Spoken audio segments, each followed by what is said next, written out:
Hello everyone, welcome back to your laws of motions, and today we are going to see in our previous class we have seen our second law, which is force is directly proportional to rate, Newton's second law.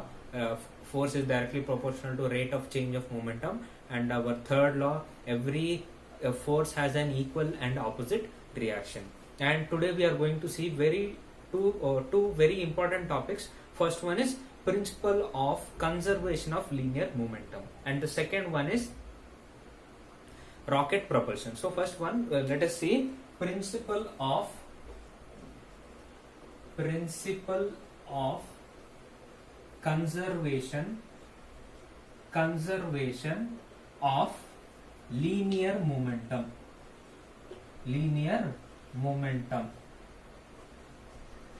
Now what is this principle of conservation of linear momentum? Principle means it is some law. Someone has some theory, someone has derived. Conservation means it can neither be created nor destroyed. Means what is, suppose we have two values, two apples. This apple is equal to this apple, and even this apple is equal to this apple. So these both apples are always equal. Both apples do not go anywhere. They are always equated. That is what conservation means.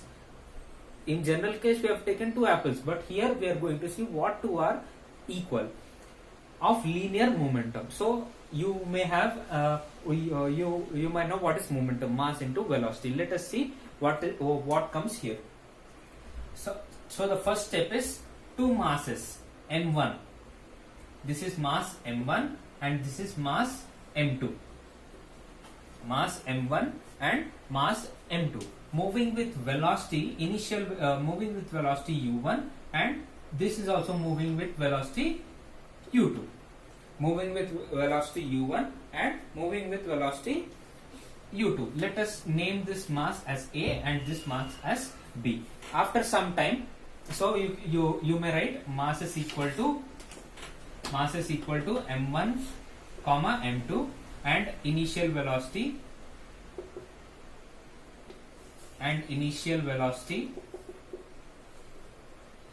equal to u1 and u2, and after time interval equal to t. Now suppose these two masses are traveling in a same direction. Both of them, suppose this is mass A and mass B, both are traveling in the same direction, but one condition here is u1 is greater than u2. Means the velocity of u1 means mass A, m1 is greater than B. u1 is greater than u2. So what the second case is, what will happen if they collide each other? Let us see what will happen. Note this down. The next case is these two same masses, suppose they collide with each other. This is mass m1, this is A, and moving with velocity u1, and after some time this is u1 and this is B and mass m2 and velocity u2. What we have told, u1 is greater than u2. So suppose, for example, your u1 is 20 meters per second and u2 is 10 meters per second. So suppose this is u2, suppose this is u2 and this is u2 and this is u1. u1 is greater than u2. So both are moving, and at some point, at some time interval, both of them collide with each other. Both of them are going to touch each other. So after touching, what is going to happen? That is what we are going to see here. So this produces some force and this also produces some force. So if it collides, this first body is going to apply some force on second body, and similarly after collision, this second body is also going to apply some force on first body. So what are those forces? Means force applied by A is Fa and force applied by B is Fb. One is applying in this direction and other is applying in this direction. So the force of first body is Fa, Force of second body is Fb. So the next step is, note it down till here. After collision, this is before collision. Before collision. Collision means hitting each other. Suppose you're going on a road, and if you see some two cars, suppose if you see some accident, what happens? That car goes and hits some other car. That is called collision over there. Here we are talking about some masses. Some let this M1 be some 20 kg and this M2 be some 10 kg. So this is before collision, and this is before collision. This is during collision. And the third case is after collision. Note this down.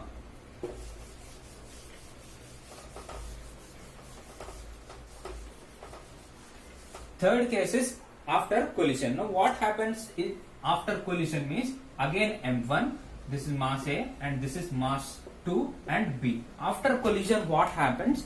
This moves with velocity V2 and this velocity V1 with final velocity. Here V1 equal to V1 comma V2 equal to final velocity.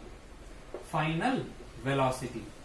Initially it was U1, U2, both are going. During collision, force applied by A and force applied by B, and after collision, after this hits, both again go in the same path with final velocity V1 and V2. Now what is that force? Now I am going to write what is the force. Force FA. Force FA means force on B by A. Force on B by A. FA is equal to force on B by A. So what is that force? Let us see. FA is equal to force on B by A. FA is equal to, you know what is Newton's second law? M2A. M2A2. F equal to ma, mass into acceleration. So I am writing it as FA is equal to M2A. Just a second. Here there is a small mistake. This is FB. So FB is force on B due to by A.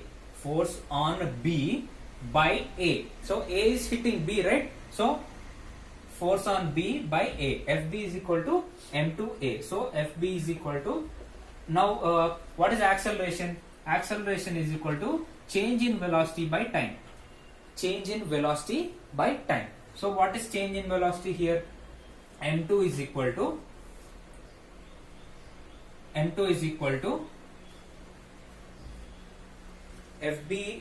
is equal to M2 change in velocity. Change in velocity I have told final minus initial. Change in velocity means final velocity minus initial velocity. What is the final velocity here? V2.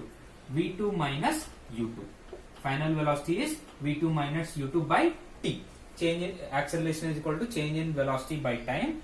Change in velocity means final velocity minus initial velocity. We are taking FB. That is why we have written all 2. So time is same. Time is same in first body and time is same in second body. So it is just T. So we are considering FB and we are considering the mass, second mass, and velocity of second body. So that is why we have written 2. Suppose for the next step is, if you want to write FA. FA means force on A by B. Force on A by B. So FA is equal to force on first body equal to M1A. M1A. So what is M1A?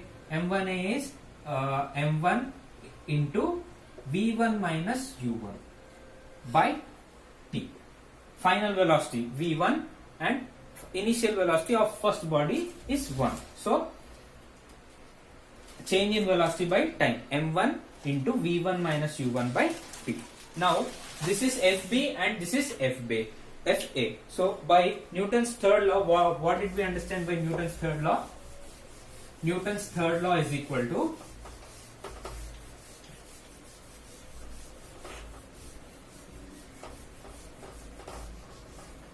Newton's third law is action force.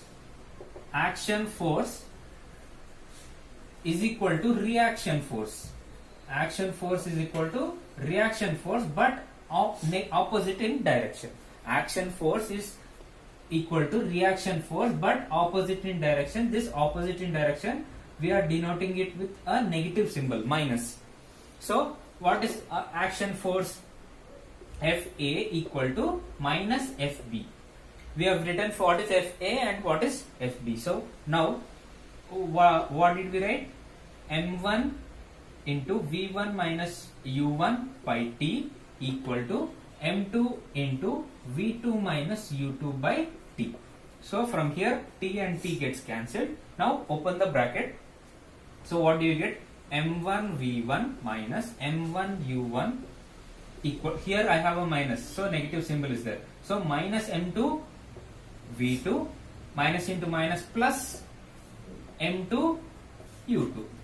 So what do you all bring all initial velocity and final velocity to one place. So M1 V1 plus M2 V2 equal to M1 U1 plus M2 U2. So this is your conservation of linear momentum. So what did I tell? One apple is equal to another apple. Similarly here your momentum means what? Mass into velocity. Mass into velocity. This is initial, this is final. This is initial, this is also initial.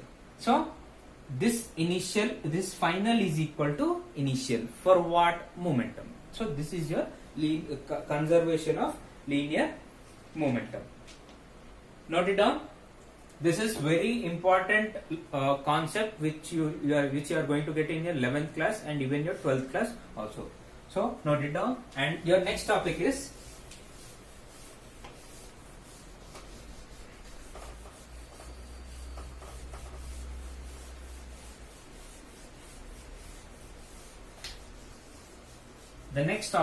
rocket propulsion. Now what is this rocket propulsion? Rocket propulsion.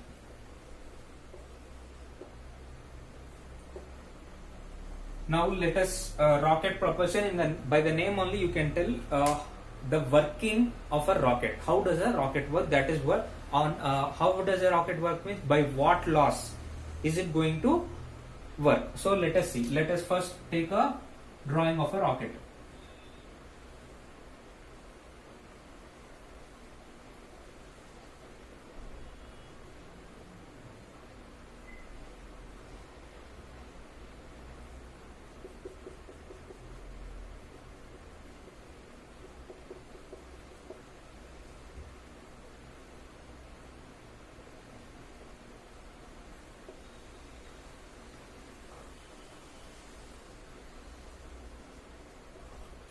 So this is your rocket and this is the ground.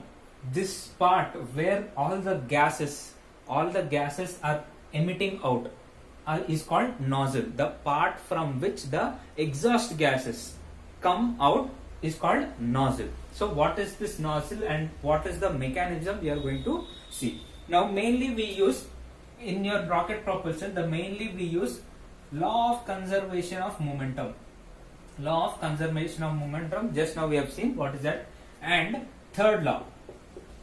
We are going to mainly use this law of conservation of momentum and third law. Let us see how are we going to use it. Now this rocket is filled with fuel.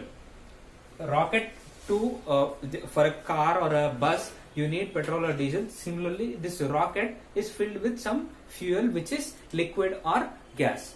Fuel is liquid. Fuel is liquid or gas. Now fuel is in the form of liquid or solid, not gas. Liquid or solid. It may be solid, liquid, as especially in rockets we use white petrol. For example, in your aeroplanes, everything we use white petrol. Similarly, in your rocket, it may be liquid or solid. So what happens in the combustion chamber? What is this combustion chamber? Combustion chamber. Combustion chamber means where all this fuel is ignited. Ignited means suppose a small spark is produced. You know what is a spark?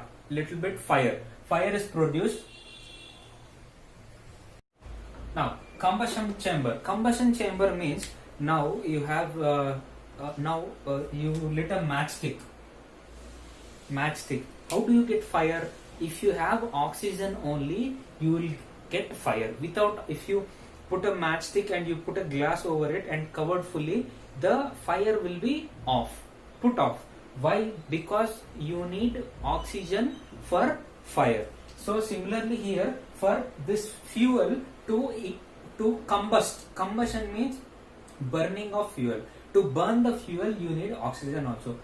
There is a combustion chamber in the rocket where the fuel gets burnt. With that fuel get burn, you will get high velocity of gas. High velocity of gas or smoke also you can call. By burning of fuel, you are going to get high velocity of gas. With this high velocity of, this is that high velocity of gas which comes out of the rocket and which allows the rocket to move upwards.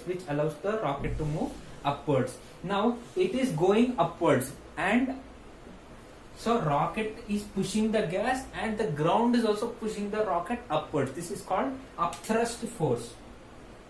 Upthrust force. In Newton's third law, what we have seen, if I hit a ball to the wall, so the ball is going to hit the wall and the wall is also going to hit the ball with same force. Similarly, the amount of force the rocket is applying, the same amount of force the ground will also apply on the rocket. That is why the rocket is able to move upwards. So your force is equal to opposite reaction. That is your third law. Clear? So since here fuel is the internal force, there is no external force. If there is no external force, then we consider it as law of conservation of momentum. If no external force is applied but still an object is in motion, then we can call it as law of conservation of momentum. So what is happening here? High velocity of gases are applied to the ground, and with the same force the rocket is also going up, but there is no external force applied. The only force is our fuel. With the fuel only, this rocket is going upwards. Now one more thing you can say, as the rocket goes up, so this first part and this second part, and not only these three parts, how many parts they design, those many parts will fall off. Means suppose it goes suppose this is the space, now this is the ground. Now rocket here at 1000 kilometers, this is 2000 kilometers. Now after 1000 kilometers, one part will fall off. Now this is the full rocket. After 1000 kilometers or some distance, the first part of the rocket will fall off. It will get cut and it will fall down. Next, after going some more distance, the second part will fall down. So as the rocket goes up, the mass gets reduced and the velocity increases. So write that in a point.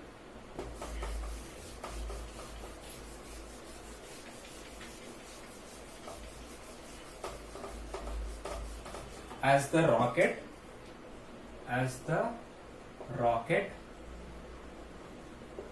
goes high altitude, the mass gets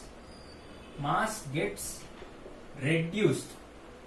Mass gets reduced and velocity increases. Velocity of the rocket increases. As the mass decreases, velocity, the force is same, but the velocity of the rocket increases, so the rocket moves with more speed. And one more thing, and this velocity is more till where means there is a term called escape. Now as if the rocket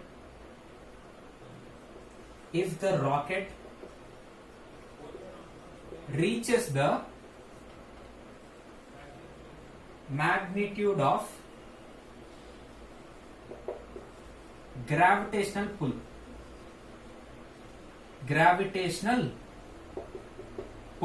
So what this means, after this, near the space, in the outer surface of the earth, there is some velocity which is equal to almost the earth's gravitational pull. So when the rocket attains this velocity, and the velocity of rocket is little bit same of this gravity, same means it is more than the earth, so that velocity is called escape velocity. Escape velocity means what? The velocity at which the rocket escapes the gravitational pull of earth. The velocity at which the rocket escapes the gravitational pull of earth is called escape velocity. So this is the mechanism of your rocket, and how is it going upward. So for today we'll stop it here, and in our next class we are going to see what is gravitational constant and how gravitational force is going to act. So keep revising and be prepared for the next class. Thank you.